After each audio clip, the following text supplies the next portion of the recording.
저는 개인적으로 제가 가지는 목회의 가장 높은 가치, 제가 추구해야 되는, 목회적으로 제가 가장 힘써야 되는 가장 중요한 목회 사역, 그게 뭐냐? 저는 예배라고 저는 주저없이 얘기합니다. 목회를 크게 5가지로, 장르를 5가지로 구분합니다. 예배, 교육, 또 코이노니아, 디아코니아, 그리고 사역, 이렇게 나눕니다. 좀 더 세분화하면 뭐 상담이나 뭐 이런 것들이 있을 수 있습니다. 근데 그 중에서 저는 예배가 가장 중요한 것이 아닐까. 하나님께서 이 땅에 우리를 지으신 목적은, 이 백성은 내가 나를 위하여 지었나니, 하나님께서 우리를 지으신 목적은 하나님을 위하여 지으셨다. 그러면 하나님을 위한다는 건 뭘까요? 나의 찬송을 부르게 하려 함이라. 하나님께 찬송을 한다는 것은 하나님을 예배한다는 그런 의미가 아닐까요? 그래서 하나님께서 인생을 지으신 제1목표, 제1목적, 그것은 예배입니다. 그래서 우리가 예배자의 정체성, 예배자의 본분, 이것을 잊지 않고 평생을 살아가야 될 줄로 믿습니다. 예배에 성공해야 됩니다. 세상에 어떤 것도 예배보다 우선이 될 수는 없다. 그래서 무엇보다도 예배에 최선을 다하고, 예배를 통해서 하나님을 만나고, 예배를 통해서 복을 받고 살아가는 저와 여러분 모두가 되실 수 있기를 주님의 이름으로 축복합니다. 성경 보면 아브라함이 하나님께 뭘 특별히 해드린 것은 별로 없는 것 같아요. 제가 아브라함의 행적을 쭉 추적을 해서 성경을 읽다 보면, 아브라함은 도대체 하나님 앞에 뭘 그렇게 해드렸길래 하나님이 그 아브라함을 너는 복의 근원이 될지라, 너는 복이라, 그렇게 하나님께서 큰 복을 주셨느냐. 제가 그걸 가만히 생각해 보니까 아브라함이 뭐 특별히 하나님 앞에 놀라운, 무슨 남길 만한, 또 주목할 만한 대단한 걸 해드린 게 별로 없는 것 같아요. 그럼에도 불구하고 하나님 아브라함에게 복을 주십니다. 왜 그러셨을까? 성경 창세기 12장을 가만히 우리가 묵상해 보면, 너는 복의 근원이 될지라, 그리고 나서 아브라함이 자기의 믿음의 길을 행합니다. 그런데 성경을 보면 12절에 그가 가는 곳마다 단을 쌓았더라 그래요. 그러니까 아브라함은 예배의 사람이었다, 그런 말이에요.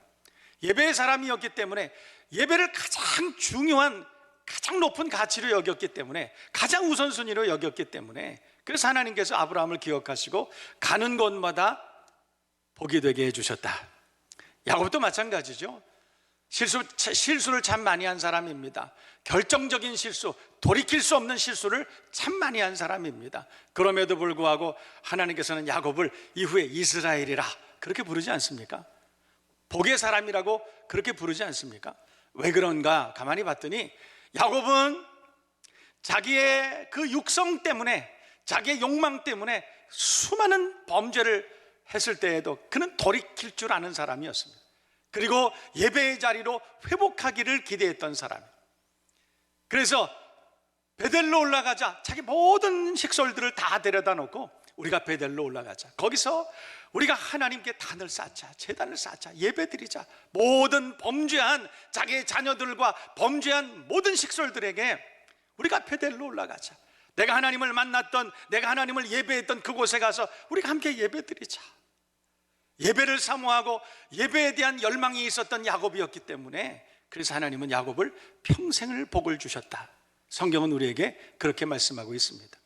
우리도 살아가면서 허물 많은 인생을 살아갑니다. 어찌 보면 하나님 앞에 별달리 주목할 만한 무슨 특별한 일을 하나님 앞에 해드린 것이 별로 없습니다. 그럼에도 불구하고 우리가 복을 받고 너는 복의 근원이 될지라, 복의 사람이라, 우리가 어떻게 그렇게 살아갈 수 있을까요? 예배자 되면 됩니다. 힘을 다해서, 하나님 앞에 힘을 다해서 예배할 수 있는 저와 여러분 모두가 되실 수 있기를 주님의 이름으로 축원합니다. 축복합니다. 그런데 예배는 크게 두 가지로 구성이 되어 있습니다. 예배는 하나님 앞에 올려드리는 것, 그리고 하나님께서 우리에게 내려주시는 것, 사실은 두 개 크게 구조로 그렇게 되어 있는 거예요. 그러니까 저와 여러분 모두가 하나님 앞에 찬양하고 기도하고, 그리고 우리의 입술을 고백을 통해서 하나님 앞에 영광을 돌리고 예물을 드리고, 우리가 그렇게 하잖아요. 이 모든 것들은 하나님 앞에 올려드리는 것입니다. 우리 마음 정성을 다 올려드리는 것이에요. 그때 우리가 다 하나님 앞에 올려드리고 나면, 성가대 찬양을 올려드리고 우리의 모든 중심을 다 하나님 앞에 우리의 정성을 올려드리면, 그 뒤에 주시는 것이 있어, 내려오시는 것이 있습니다. 뭘까요? 그것은 하나님의 말씀입니다. 그래서 설교 시간이 참 중요한 거예요. 이 설교 시간에 저희 종들을 통해서 들려주시는 하나님의 말씀을 경청하고, 그리고 그 말씀 가운데 하나님의 음성을 듣고 하나님을 만나고 우리의 삶이 완전히 변화되고 복을 받는 저와 여러분 모두가 되실 수 있기를 주님의 이름으로 축복합니다. 사도행전 10장을 보면 이방인 고넬료라고 하는 사람이 있습니다. 여러분이 다 아시는 것처럼 그 사람은 하나님에 대해서 잘 모르던 사람, 그러나 우리 하나님께서 그에게 영감을 허락해 주셔서, 그래서 비장 시몬의 집에 다 같이 모여서, 그래서 비장 시몬의 집에 있던 베드로를 초청해서, 그리고 자기 집에서 하나님의 말씀을 듣기를 원합니다. 자기 가정에서 자기 집에서 예배드리기를 원했다는 거예요. 그때 베드로가 찾아와서 하나님의 말씀을 전합니다. 그때 고넬료가 고백했던 것은, 우리 식구들이 다, 우리 자녀들 모두가, 우리 식솔들이 다 하나님 앞에 있나이다 그랬어요. 우리가 다 당신 앞에 있습니다. 우리가 다 당신 앞에 모였습니다. 이렇게 고백한 것이 아니라, 우리가 다 베드로 앞에가 아니라 하나님 앞에 섰습니다. 여러분, 고넬료가 하나님 앞에, 우리가 다 하나님 앞에 있나이다 한 것은 그건 무슨 의미일까요? 요한복음을 보면 태초에 말씀이 계시니라, 말씀이 있었다, 그렇게 한 것이 아니라 극존칭을 사용합니다. 태초에 말씀이 계시니라, 이 말씀이 하나님과 함께 계셨으니 이 말씀은 곧 하나님이시라. 여러분, 고넬료가 우리가 다 하나님 앞에 있나이다 그렇게 말씀한 것은 우리가 다 하나님의 말씀 앞에 서 있습니다. 그런 의미예요. 우리가 거룩한 주일에 하나님 앞에 나와 예배합니다. 여러분, 우리가 하나님 앞에 예배하러 나올 때 여러분의 기대가 뭐예요?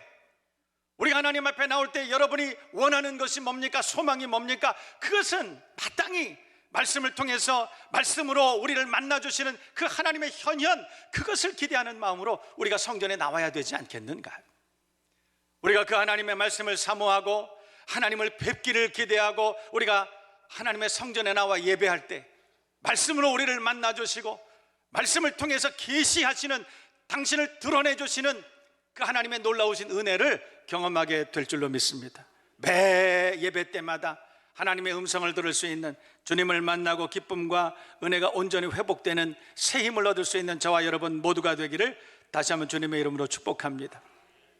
장로교회는 칼빈주의, 깔뱅주의라고 그렇게 말합니다. 웨스트민스터 신앙고백을 굉장히 중요하게 생각합니다. 웨스트민스터 신앙고백, 거기에 제1장을 보면 서두에 이런 선언이 있습니다. 하나님께서 구원을 얻기에 필요한 하나님의 뜻과 그에 관한 지식을 얻게 하시고 교회에 자신을 계시하기 위하여 주님의 뜻을 온전히 기록해 둔 것, 이것이 성경이라고 그렇게 말씀하고 있다는 거예요. 정리해 보면 성경은 구원을 얻기에 필요한 하나님의 뜻과 그에 관한 지식을 얻을 수 있는 가장 유일한 방편이다, 그렇게 말씀한 거예요. 우리는 자연을 통해서 하나님이 우리에게 하나님을 계시하시는 은혜를 경험하기도 합니다. 자연 계시. 그러나 특별한 계시도 있습니다. 여러 계시들을 통해서 하나님은 하나님 자신을 우리에게 드러내 보여주신다. 다른 모든 것들은 우리가 추측할 수밖에 없는 것이지만, 하나님은 우리에게 성경책 주셔서 이 하나님의 말씀을 명확하게 우리에게 주셔서 이 말씀 가운데 하나님을 계시하고 계신다. 이것이 웨스트민스터 신앙 고백이에요. 저도 동일하게 그렇게 고백합니다. 여러분, 하나님 말씀을 통해서 하나님을 만날 수 있는, 하나님의 음성을 들을 수 있는 저와 여러분 모두가 되시기를 다시 한번 주님의 이름으로 축복합니다. 뿐만 아니라 성경은 사람을 변화시킬 수 있는 가장 능력 있고 영향력이 있는 책이라, 성경은 약속하신 복을 알고 받게 하는 하나님의 선물이라 그렇게 말씀하고 있다는 거예요. 그래서 우리는 하나님의 말씀을 귀중히 여겨야 됩니다. 위클리프 선교회라고 하는 것이 있습니다.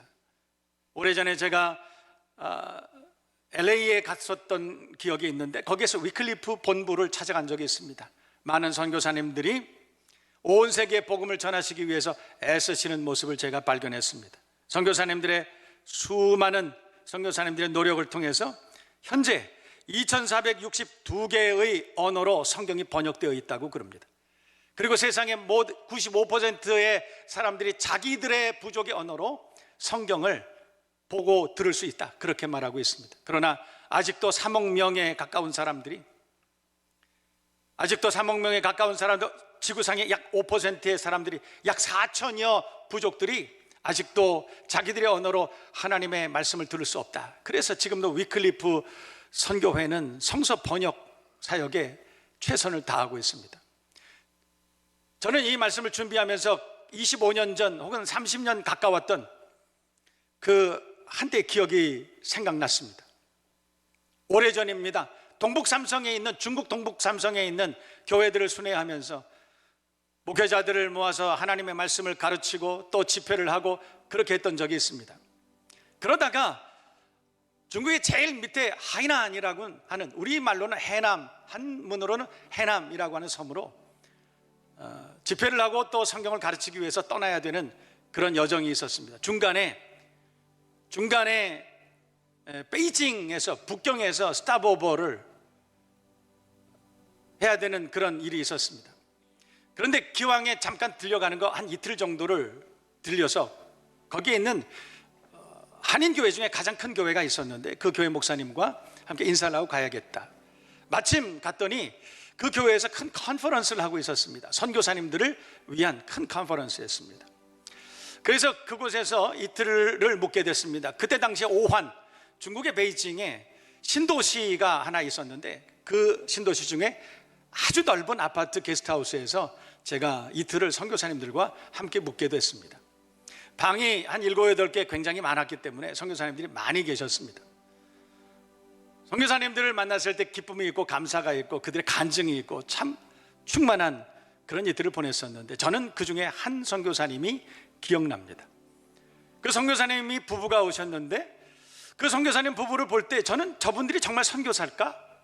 그렇게 의심이 될 정도로 그분들의 행색은 너무나 남루하고 초라하고 도대체 선교사라고 볼 수 없을 정도로 그런 초췌한 모습을 하고 계신 분들이었습니다.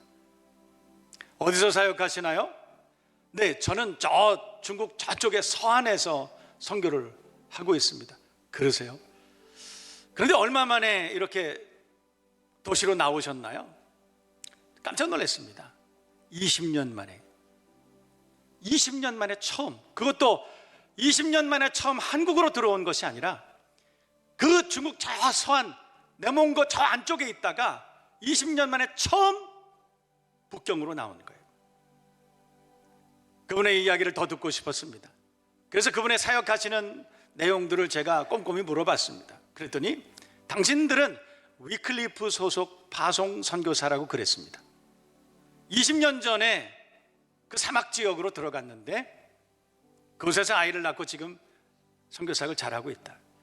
선교 대상 부족은 600명이 살고 있는 부족이라고 그랬습니다. 그들의 언어로 번역하고 있다.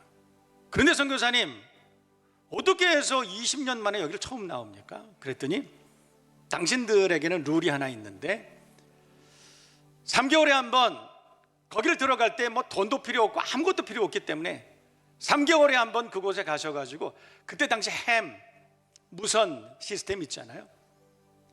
3개월에 한 번 높은 곳에 올라가서 자기들이 살고 있는 부족 그 마을에서도 이 햄이 터지지 않기 때문에 한 24시간 정도를 걸어가서, 그래서 그 산 꼭대기 높은 곳에 올라가서 햄으로 무선을 한다는 거예요, 본부와에게. 그래서 무선이 되면 본부는 저 사람들이 살아있구나. 만약에 3개월에 한 번 무선을 해야 되는데 무선으로 연락을 하지 못했다, 그러면 본부는 헬리콥터로 그 지역에 와서 시신을 수습할 것이다, 이렇게 말하더라고요. 저는 그 얘기를 듣고 참 가슴이 멍했습니다. 이분들이 성서 번역을 위해서 거기까지 들어가서 생명을 걸고 20년 동안 보고 싶은 부모, 보고 싶은 형제들 얼굴을 한 번도 보지 못하고 성경을 번역하고 있구나. 더 놀라운 사실이 있었습니다. 이야기를 하는 중에 그분들이 그러는 거예요. 목사님, 그런데요, 저희들이 20년을 거기 살면서 그분들의 부족의 언어를 배우고 성경을 번역하고 그렇게 애를 쓰고 있는데 안 되더라고요. 20년 동안에 언어는 배웠지만 그분들의 문화를 배우지 못했고요, 그분들의 역사를 잘 알지 못합니다. 그러니 성경을 번역하는데, 문자적으로만 번역하는데 너무 어려움이 많습니다. 그러면서 하시는 말씀이, 목사님 진짜 성경 번역은요 저희 아이들이 할 것입니다. 그 이야기를 들을 때 제 마음속에 눈물이 멈추질 못했습니다. 자신들의 헌신과 희생, 게다가 가장 사랑하는 아들을 하나님 앞에 드린 것입니다. 그 이야기를 들으면서 얼마나 부끄러웠는지, 그리고 하나님 앞에 얼마나 감사했는지 모릅니다. 25년, 30년이 다 된 오랜 시간이 지났지만 저는 지금도 생각합니다.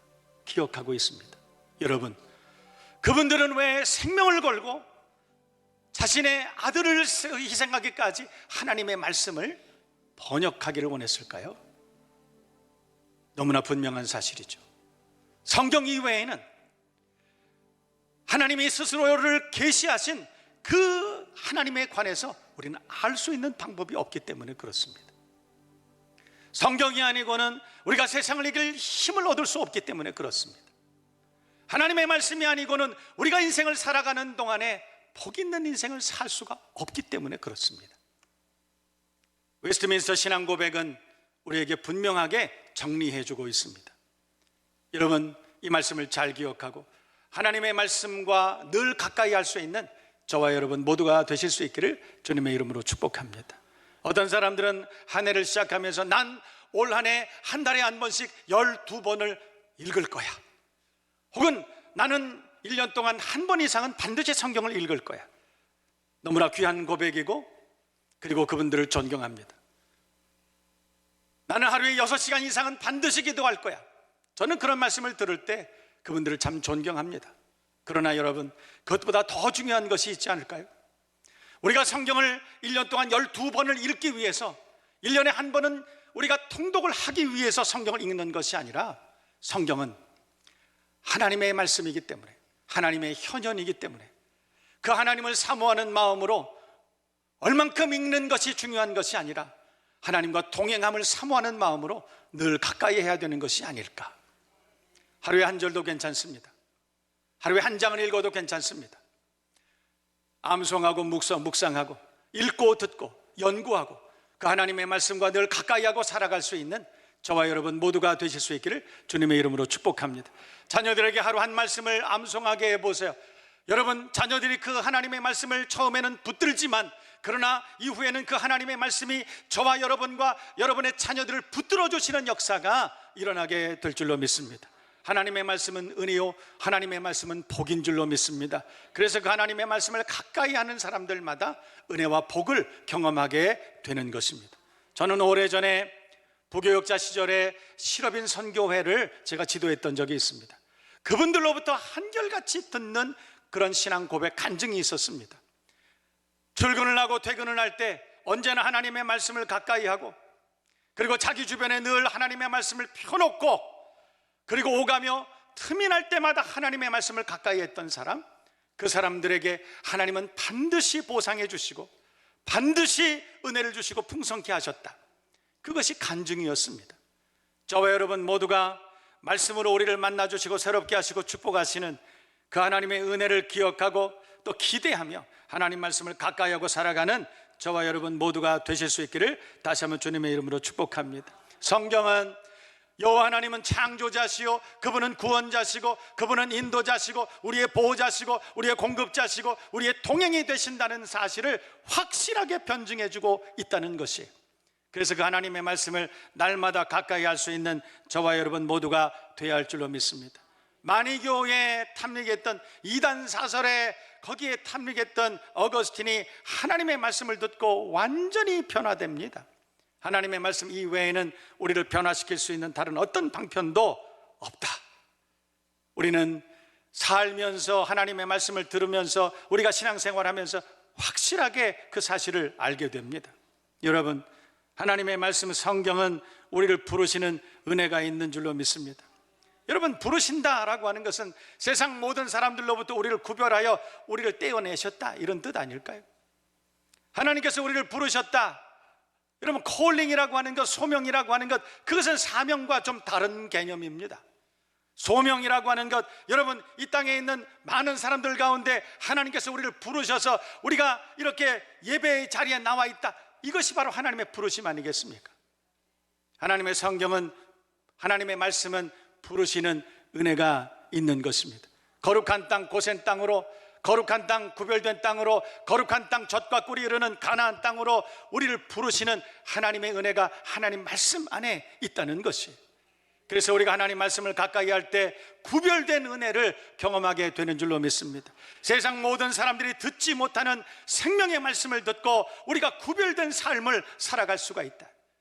세상 사람들은 하나님의 말씀을 모르기 때문에 자기 소위에 오른 대로 살아갑니다. 탐욕에 빠져 살아갑니다.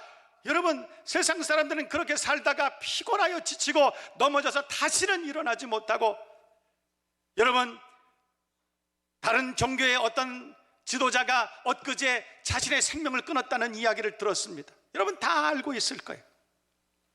그 종교가 구원을 주지 못했기 때문에, 그 종교가 하나님을 만날 수 없었기 때문에, 그래서 그는 평생을 자기의 도를 쫓아 살았지만 그러나 생명을 얻지 못하고 스스로 생명 끊고 말았습니다. 그러나 여러분, 하나님의 말씀은 성경 안에는 진리가 들어있습니다. 요 하나님이 스스로를 계시하십니다. 그 말씀을 통해서 삶의 의미를 깨닫고 우리의 삶의 비전과 목적을 분명히 할 수가 있는 것입니다. 그래서 우리가 하나님 말씀을 가까이 해야 됩니다. 그 말씀을 가까이 할 때 우리를 부르시고 우리를 구별시켜 주시고 그 하나님의 말씀 가운데 안전하게 우리를 보호해 주시는 그 하나님의 은혜를 경험하게 될 줄로 믿습니다. 뿐만 아니라 하나님의 말씀은 우리의 죄악을 깨닫게 합니다. 우리의 무지를 깨닫게 합니다. 우리의 무능을 깨닫게 합니다. 우리의 허물을 깨닫게 하는 것이, 그래서 하나님의 말씀을 가까이 하는 사람들마다 자신을 성찰합니다. 자신이 어떤 존재인가를 깨닫게 됩니다. 그래서 전능하신 하나님을 의지할 수밖에 없도록 우리를 인도해 주시는 것입니다. 140여 년 전에 선교사 이 땅에 오셨을 때 그때 그들의 일기를 보면 그렇습니다. 조선 땅에는 질병과 가난, 폭력이 난무하고 술주정뱅이, 아편쟁이, 오입장이, 노름꾼, 깡패들이 득실거렸다, 그렇게 말씀하고 있습니다. 그런데 그 가운데 하나님의 말씀이 선포됩니다. 하나님의 말씀이 선포될 때 그들이 그 말씀을 듣기만 했어도 그분들이 회개하고 하나님 앞에 다시 새 사람이 되는 역사가 일어났다. 역사는 우리에게 그렇게 증거하고 있다는 것이, 세상의 많은 탕자들이 하나님의 말씀을 들어야 됩니다. 세상에 방황하는 많은 사람들이 하나님의 말씀을 들어야 되는 것입니다. 그 말씀을 듣고 구원을 얻는 역사가 일어나기를 다시 한번 주님의 이름으로 축복합니다. 그 말씀을 듣고 죄악을 깨닫고 듣기만 해도 구원하시는, 듣기만 해도 구원의 은혜를 경험할 수 있는 그 말씀을 붙잡고 하나님의 자녀로 거듭나는 은혜의 역사가 일어나야 될 줄로 믿습니다.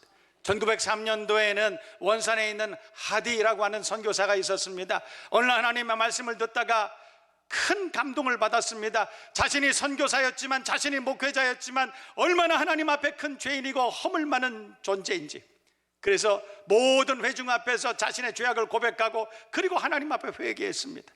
그 회개의 물결이 영혼의 불길처럼 번져나가서 그때 앉아있던 수많은 성도들이 거룩한 손을 들고 눈물을 흘리며 하나님 앞에 회개했다.